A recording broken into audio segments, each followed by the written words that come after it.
ნახევარსაათში მახათას მთაზე სრულიად საქართველოს კათოლიკოს პატრიარქი ღვთისმშობლის სავედრებელ პარაკლիս გადაიხდის დღეს. ივერიის ღვთისმშობლის ხატის დღესასწაულია. მახათას მთაზე იმყოფება ჩვენი კორესპონდენტი ქეთი ლაცაბიძე. ქეთი, რა ვითარება ადგილზე ამ დროისთვის? წვიმიანი ამინდის მიუხედავად მახათას მთაზე უამრავი მორწმუნე შეიკრიბა. ისინი სრულიად საქართველოს კათოლიკოს პატრიარქის უწმინდესისა და უნეტარესის ილია მეორის მობრძანებას ელოდებიან. ილია მეორე, როგორც დაგეგმილია მახათას მთაზე 6 საათისთვის მობრძანდება და ღვთისმშობლის სავედრებელ პარაკლის გადაიხდის.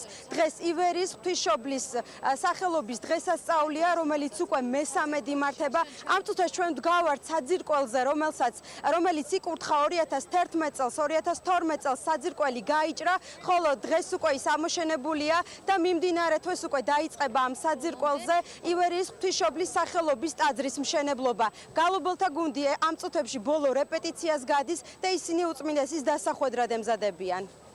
ივერიის ღვთისმშობლის ხატის დღესასწაული აღინიშნება მახათას მთაზე.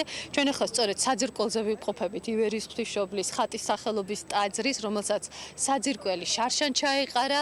კიდევ 1 წლის წინ, ანუ 2011 წელს კი აქ ადგილი იკურთხა. როგორც ხედავთ, საძირკველი უკვე ამოყვანილია.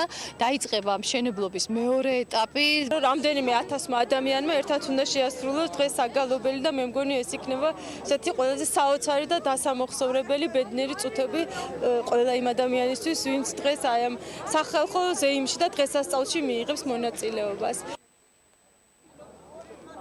პარაკლისის დასრულების შემდეგ სრულიად საქართველოს კათოლიკოს პატრიარქი ივერიის ღვთისმშობლის სახელობის ხატებს აკურთხებს, რომელიც მოგვიანებით მრევლს დაურიგდება და ამ ხატთან ერთად დატანილი არის ილია მეორის მიერ შექმნილი ლოცვა. დიდი მადლობა, ეს იყო პირდაპირ ჩართვა მახათას მდიდან და ჩვენი კორესპონდენტი ქეთი ლაცაბიძე.